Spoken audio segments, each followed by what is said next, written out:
a nossa exposição dessa noite, voltamos com um novo título do mesmo livro que tratamos a semana passada, Vinha de Luz, né?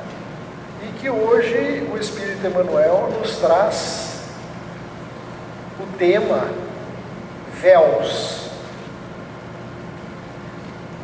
Esse tema aqui sugere, a palavra véu aqui sugere as coisas que estão ocultas, as coisas que ainda não foram desveladas, que nós ainda não conseguimos entender, que nós estamos ainda em busca. Nós todos sabemos que, estando encarnados na Terra, nós estamos em processo contínuo de aprendizado. Todos nós somos alunos matriculados no educandário terreno. Então, tantas coisas que nós temos aprendido, pelo menos em teoria, e a lição vai falar disso, e tantas coisas mais que nós ainda não entendemos, mas estamos buscando entender. Tem uma frase lapidar de um companheiro lá do Rio Grande do Sul, que ele diz o seguinte: sabemos pouco, não temos certezas definitivas, mas ousamos buscar. Essa é a frase mais importante, né? Ousamos buscar. Nós temos que ter ousadia, temos que nos esforçar para buscar, para retirarmos de nós esses véus que ainda cobrem o nosso conhecimento, a nossa inteligência. Nós temos que desvelar. Então, quando algo que estava oculto e vem à tona, vem ao conhecimento, a gente diz que aquela verdade ou aquele conhecimento, ele foi desvelado. Daí porque Emmanuel trabalha esse tema. Então, não é fácil a gente rasgar esses véus que ensombram a nossa mente, a mente humana.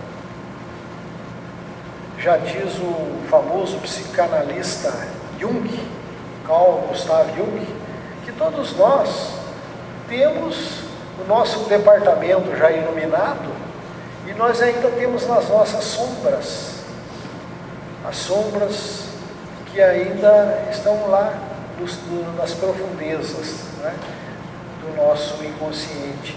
Sombras essas oriundas da nossa ignorância, ou também das nossas experiências mal sucedidas ao longo das nossas reencarnações. Então, não é muito fácil. O Espiritismo é muito claro ao nos dizer que nós necessitamos trabalhar muito para evoluirmos. Então, nós todos o que fazemos? Em princípio, nós analisamos. Todo aquele que estuda está analisando algo que outro pesquisou, escreveu, colocou nos livros. Então, é muito normal, todos nós fazemos isso. Nós todos pesquisamos e trocamos informações, não é? Todo aquele que estuda, todo aquele que produz algo intelectual, serve para outro. Compartilha-se através das mídias com outro. Então, nós estamos muito analisando. E, às vezes, nós estacionamos nas interpretações alheias. É muito importante a gente aprender com os outros, porque cada um tem um estágio evolutivo para compartilhar com as pessoas. Isso, inclusive, faz parte da lei de sociedade. Todos nós convivemos em sociedade, seja na família, né, seja no nosso grupo social, na nossa profissão, na nossa religião. Nós convivemos e trocamos experiências. E há também os seres humanos que se convencem, porque buscaram, estudaram e se convenceram de alguma coisa. Às vezes, o nosso orgulho, ou talvez a nossa vaidade, que é um empecilho para a nossa evolução, muitas vezes a gente se torna convencido. e talvez o convencido seja aquele que se acha o dono da verdade, que não tem mais nada que aprender. Então, muitas vezes nós paramos a interpretar o que os outros criaram e outras vezes nós, não é, passamos a ser os convencidos de que sabemos tudo. São imperfeições nossas, né? Isso é muito do ser humano. E aí então nós vemos na sociedade humana os cientistas, os filósofos, os escritores, os pregadores, aquele que vem aqui na frente pregar, não é? Os teóricos de todos os sistemas de conhecimento. Todos têm sim o seu valor. Todos produzem conhecimentos e compartilham. Todos, não é?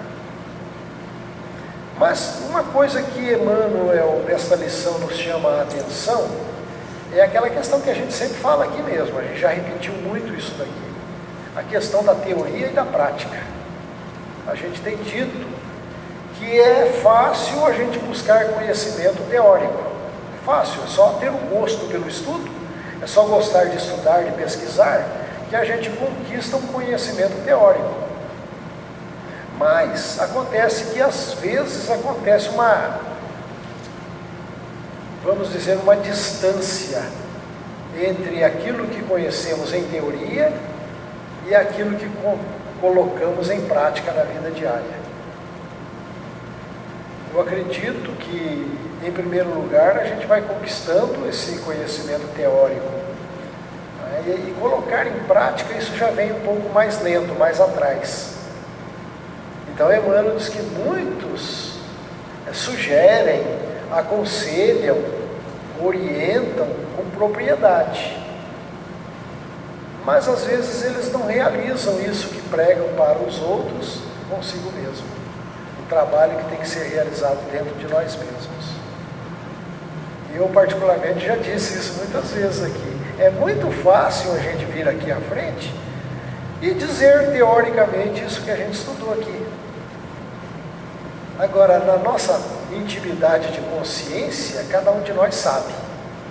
Se lá fora, na vida diária, na nossa vida de relação com os nossos semelhantes, dentro do nosso lar, com os cônjuges, com os filhos, será que nós colocamos em prática a teoria que sabemos? E se sabemos, por que não fazemos? Necessário muito esforço para não perpetuar a sombra. Porque muitas vezes a gente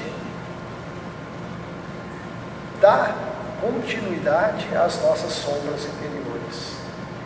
Então, como disse Emmanuel, é muito difícil você rasgar esses véus, abrir a consciência. A gente disse aqui na semana passada, na exposição anterior, sobre o olhar acima do horizonte, né? Ao erguer as nossas visões sobre as coisas da vida.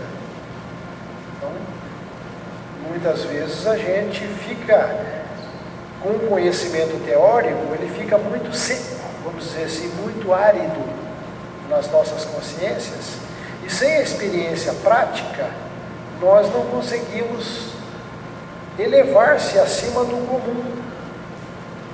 Diz Emmanuel aqui, até a título de exemplo, ele diz que muitos cientistas, filósofos, escritores e pregadores assemelham-se a um pássaro de bela plumagem condenado a um voo baixo dos cipoais da vida,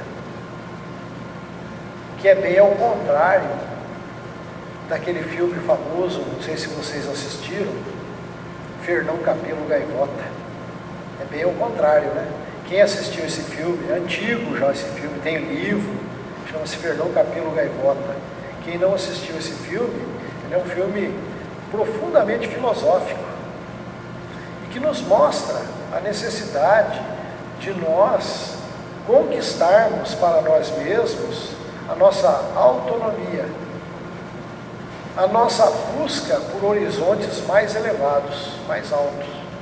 E quantas vezes a gente fica preso, como diz Emmanuel aqui, aos cipoais extensos das nossas próprias sombras, da nossa própria ignorância, por falta de atividade, de atitude. Às vezes a gente tem o conhecimento teórico, mas não coloca aquilo em exercício, em prática. Então às vezes a gente fica patinando, né? A gente fica como que estacionário numa situação e não vai à frente. Nós, ao reencarnarmos, a gente sempre diz isso daqui, nós trazemos do passado aquilo que a gente chama de bagagem. O que é a bagagem que a gente traz do nosso passado? É a somatória de conhecimentos, de experiências que nós conquistamos no passado. Mas, paralelamente a isso, a gente ainda traz as imperfeições não corrigidas, as más tendências não tomadas, não dominadas. A gente traz também na nossa bagagem uma programação necessária para fazermos a nossa corrigenda e a nossa melhoria. É como se nós trouxéssemos uma malinha de ferramentas adequadas às nossas necessidades evolutivas.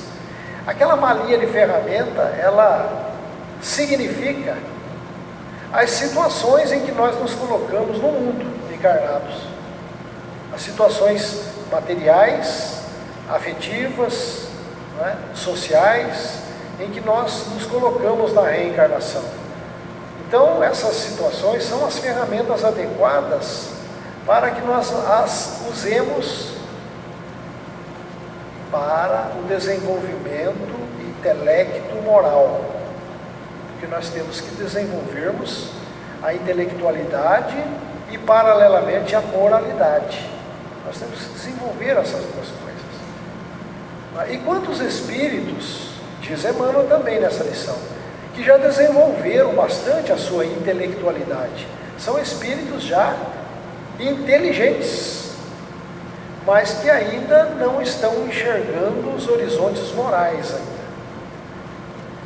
E se valem, muitas vezes, dessa esperteza, vamos dizer assim, dessa inteligência, para levar vantagem acima de qualquer coisa, acima de qualquer um. Então a gente tem visto isso ao longo da história da humanidade. Isso não é novidade para ninguém, né? Espíritos espertos, né? Espíritos inteligentes, que usam isso a benefício próprio. Usa essa inteligência de uma forma egoística, só para si, não compartilhando conhecimentos com os seres humanos. Então nós trazemos na nossa bagagem essas condições que nós falamos. Aquilo que já conquistamos, aquilo que ainda não corrigimos, que é passível de correção, e como nós realmente reencarnamos justamente para isso, para apararmos as arestas, para nos corrigirmos, para melhorarmos, a gente traz essa mala de ferramentas que são as condições em que nós estamos inseridos na Terra, na encarnação. Essas condições é que vão nos oferecer a oportunidade de exemplificarmos, de colocarmos em prática aquilo que conquistamos. A gente já disse aqui outras vezes, a gente tem vontade de se livrar das nossas dificuldades, não é? Todos nós temos. Todos nós, quando encontramos as dificuldades na vida, a gente sempre sente uma vontade de se livrar daquelas dificuldades. E é muito natural isso, né? Porque no esforço de se livrar daquela dificuldade, é que a gente vai desenvolver a nossa inteligência, vamos fazer as nossas experiências. Mas nas nossas preces, que muitas vezes as nossas preces são petitórios infindáveis à divindade, a gente pede demais e agradece de menos. Oh meu Deus, me tire esse castigo da minha vida. tire de mim essa dificuldade que eu tenho, abra os meus caminhos, que eu estou com a vida amarrada. A gente fala essas coisas, né? Esses são os ditados populares, né? Eu estou com a minha vida presa, amarrada, preciso orar para um determinado santo, para um determinado espírito, fazer uma promessa para um santo, abrir os meus caminhos, né? Desenrolar a minha vida, desatar os nós da minha vida. A gente faz esse tipo de prece. E quantas vezes a gente pede isso de braços cruzados? Aí a gente quer que o céu nos ajude sem que a gente faça a nossa parte. Ajuda-te, que os céus te ajudará. Alegra-te e espera com confiança, porque o céu, representado pelas leis divinas, te socorrerá por meios que desconheces. Espera com confiança, porque nós ainda somos muito ansiosos. Nós, como a gente se vale da expressão de Jesus, pedi e obtereis, batei e abrir-se-vos-á, busca e acharás. E a gente olha, pede, ora, cruza os braços, fica esperando o maná cair do céu de graça. Mas a gente sabe que aquilo que nós chamamos de providência divina, aquilo que nós chamamos de Deus, é uma probabilidade, é uma potência em nós, uma possibilidade em aberta, que precisa por nós ser acionada. Se nós não acionarmos essa potência que está em nós, não é porque Jesus dizia, vós sois deuses, o reino de Deus está dentro de vós. Isso está nos evangelhos, e a gente ignora isso. Está tão claro isso, né? Está dentro de nós. Vós sois deuses, portanto, haja como Deus. Acione essa potência em si. Nós temos que ter a determinação de querer, de ir e fazer. Eu quero. Porque se eu não quiser, nada acontece. Este é o chamamento. Diariamente em nossas vidas de relação, nós temos sugestões. O mundo, como um todo, nos sugere as coisas. Nos sugere. Aí entra uma questão delicada, que é quem tem olhos de ver, que veja. Quem tem ouvidos de ouvir, que ouça. Depende muito das nossas frequências vibratórias. Porque o nosso olhar, o nosso ouvir, o nosso falar, tudo está na dependência de vibrações, de frequências vibratórias, fisicamente e espiritualmente. Não é? Porque quando nós olhamos com o nosso olho físico e quando nós ouvimos com os nossos ouvidos físicos, eles dependem de frequências de luz e de ondas sonoras aqui no ambiente físico em que vivemos.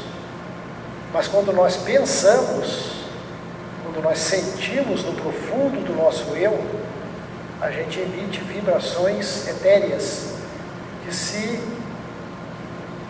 perpetuam, que se vibram, que se projetam no espaço infinito, no cosmos universal. E nós entramos em sintonia com frequências afins. Temos as companhias espirituais da forma que nós queremos, da forma que nós agimos, que nós sentimos. De acordo com as nossas frequências, temos as companhias espirituais por sintonia, por afinidades. Então, no mundo, nós temos boas sugestões e más sugestões. Depende do nosso grau evolutivo, depende dos nossos desejos, dos nossos gostos, darmos ouvido para as boas sugestões ou para as más sugestões. Emmanuel nos diz nessa lição aqui que uma percentagem muito maior de más influências nos atingem, porque ainda isso é faz parte da condição terráquea ainda, da nossa condição de seres terráqueos ainda. Nosso planeta ainda é um planeta de pouca evolução. Como diz o Espiritismo, é um planeta de provas e expiações, né? Onde nós estamos provando a nossa capacidade de nos melhorarmos e expiando. E esse expiando aqui não tem a conotação de pagar dívida, não é? Esse expiar aqui significa você escoimar as suas imperfeições, você próprio, com o teu trabalho, com o teu esforço, eliminar de si próprio as suas imperfeições.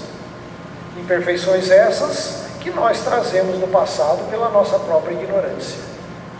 Então, diariamente, nós recebemos sugestões desordenadas, sugestões que estão em desacordo com a lei do universo. Então nós entramos em conflito com a lei do universo. Conforme as nossas atitudes erradas, nós entramos em conflito com a lei do universo. Natural. Isso não pode ser considerado como um pecado, né? Que outrora, pelo ensinamento religioso do passado, quando a gente desobedecia a Deus, a gente seria castigado. Ou no futuro, depois da nossa morte, seremos julgados por isso. Hoje nós entendemos que o nosso erro, quando nós entramos em desalinho, em desacordo com a lei do universo, nós assumimos uma responsabilidade e a própria lei do universo nos oferece a oportunidade de corrigenda, de fazermos de novo, de recapitularmos. E esse é o processo de aprendizado e de evolução do ser humano. Então, na nossa sociedade, nesse compartilhar de conhecimentos que nós dissemos no início, através de cientistas, de filósofos, de religiões, de pregadores, de toda a nossa sociedade com a qual convivemos, nós recebemos um auxílio externo, um auxílio que vem pelo compartilhamento. E esse auxílio externo nos dá um primeiro impulso.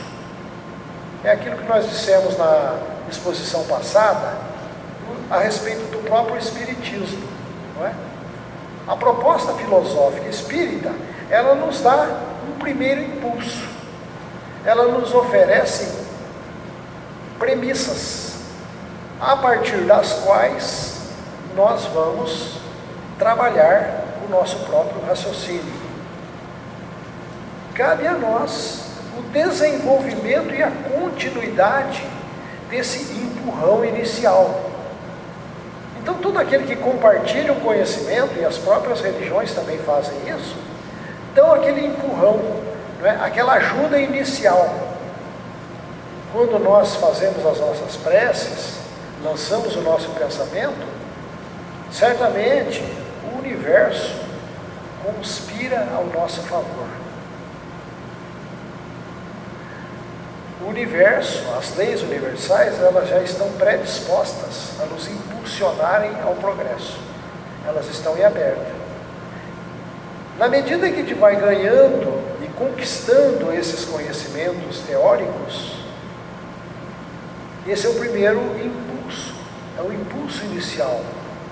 Mas, por nossa vez, nós temos que dar continuidade a isso, buscar por nossa vez. É a mesma questão dos alunos. Você está numa faculdade, os professores estão ali e te dão as bases, te dão as diretrizes. Mas se o aluno não for por conta própria frequentar as bibliotecas, fazer as suas pesquisas, fazer o seu trabalho de campo, buscar por si mesmo, de que adiantará? Só aquela aula teórica, aqueles minutos que o aluno fica na sala de aula, que adiantará? Se o aluno não se aplicar, não buscar por si mesmo. Assim é a nossa vida, como espíritos que somos. Nós temos sim a ajuda que vem externa, que recebemos dos outros e oferecemos as nossas aos outros. É uma troca, não é? Mas individualmente falando, cada um de nós temos que rasgar os véus da nossa escuridão nós temos que abrir os olhos. E isso aqui é praticamente uma continuidade daquilo que falamos anteriormente, na exposição passada, em que nós temos que olhar acima da média, acima daquilo que é trivial, né? Temos que buscar mais, querer mais. Mas precisamos desenvolver esse gosto pela pesquisa, pela busca, pelo conhecimento. Sugestões, como diz Emmanuel, existem 1001 sugestões diariamente nos bombardeando a mente. Saibamos nós escolher que tipo de informação queremos. O título desse livro que o Blas recebeu ali, Fome de quê? É o título, né? O que nós temos fome? Quando nós estamos com fome física, a gente vai almoçar, vai jantar, vai tomar o nosso café, né? Mas e psiquicamente, emocionalmente, a gente tem fome do quê? Cada um de nós sabe a resposta. Busquemos. Isso aqui está lá no Evangelho. Busca e acharás. Busca e acharás. Esse busca e acharás vai nos ajudar a desvelar, quer dizer, rasgar os véus da nossa ignorância, para que assim, cada vez mais, nós possamos iluminar o eu profundo, o eu que sou consciência, todos nós somos consciência. Que então busquemos esse alimento de conhecimento em todos os sentidos da vida, né? Já nos dizia o Espírito da Verdade: instruí-vos, espíritas. Muita paz a todos. Obrigado.